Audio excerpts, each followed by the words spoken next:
যেহেতু এখানে অবৈধ স্ট্রাকচার আর্মি তুলে দিয়েছে এবং মুখ্যমন্ত্রী পলায়ন করতে বাধ্য হয়েছেন, মুখ্যমন্ত্রী শুনে রাখুন, আর্মিরা আপনাকে দেখে পালায়নি, আর্মি আপনার অবৈধ চামড়া তুলে দিয়েছে বলে আপনি ল্যাজ গুটিয়ে পার্টি পালিয়ে দরিনা ক্রসিংয়ে চলে গেছেন।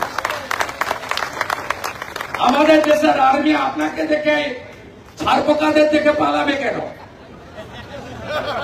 আমাদের দেশের আর্মিকে দেখে চীন পালায়, পাকিস্তান পা ধরে যে সব বিমানবন্দর তো ভেঙে দিলেন, কিছুই তো রাখলেন না, মাসুদ আজহারের বংশ নির্বংশ হয়ে গেল।